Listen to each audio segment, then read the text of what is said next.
keep the faith. Keep the faith. I'm going to stay in the race. I'm going to keep the faith.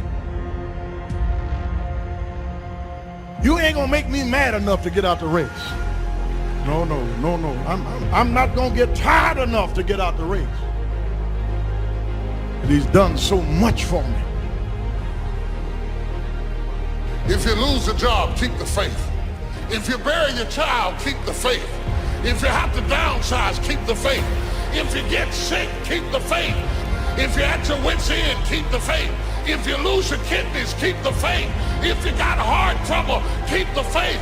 You might not get a new heart, but you got to keep your faith.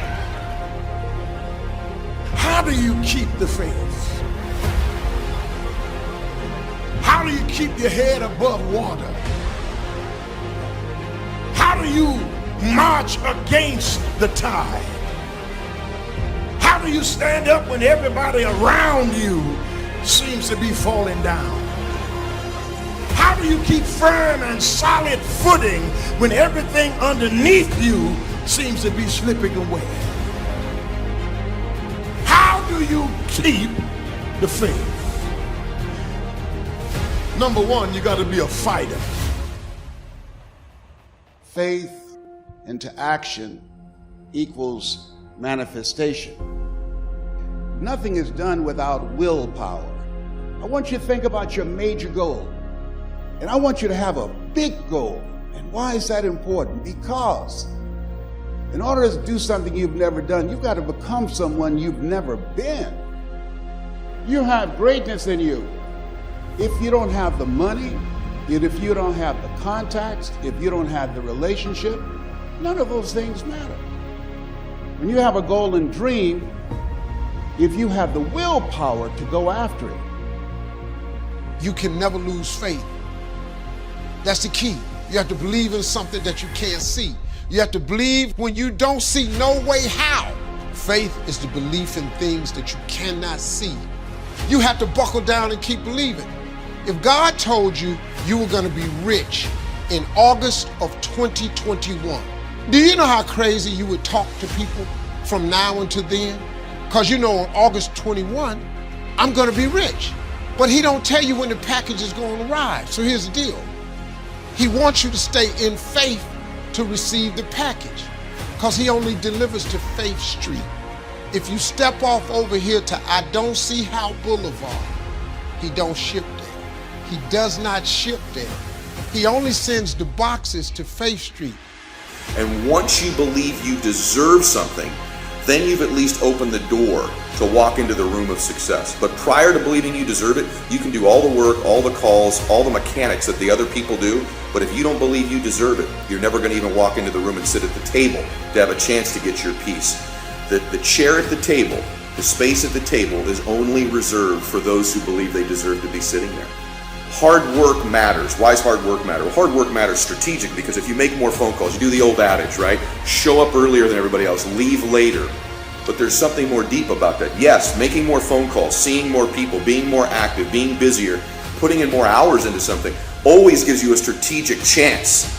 But something powerful happens when you do things other people aren't willing to do. You begin to believe you deserve to have things other people won't have. And that's what gets you a seat at the table of success. Wisdom uninvested in labor is wasted. Even the highest of attitude, which is faith. Faith uninvested is wasted, produces nothing. The name of the game is to put faith and philosophy into activity so that it starts making progress, turning nothing into something. How do you do that? Here's how you start. There's 3 steps to it. Number 1, imagination. Now, imagination is not tangible, but it is almost real. Almost real. It's not real, but it's almost real. But it's hard to say that imagination is nothing. Imagination is not tangible yet, but it is the beginning of turning nothing into something. And so, as a result of developing the faith, I expand my vision of doing things beyond my comfort zone. So expand your vision. There are more millionaires have been created last year than any other time in history. It's easier now to create wealth than ever before in our economy. And so having a service-driven life, looking at the things that you want to do, and having collaborative, achievement-driven, supportive relationships, learning every day that you have breath, you have an opportunity to serve. You have an opportunity to make a difference. A man without a dream or vision shall perish. It's what God puts in your imagination for you to have. Everything God wants you to have, He puts it in your imagination.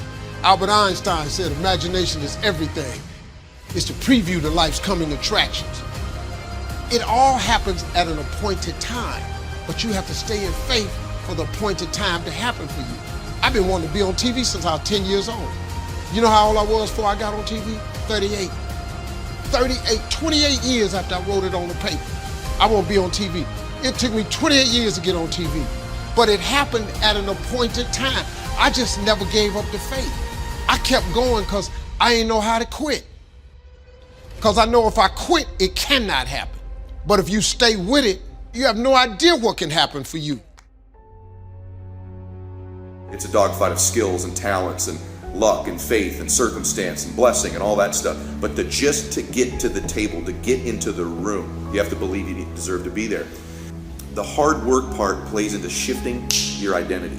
That over time, not even that long a period of time, when you're doing the things others are unwilling to do, you begin quietly to begin to believe that, oh, I deserve to be rewarded in ways these other people aren't going to be rewarded because I'm doing the things others won't do.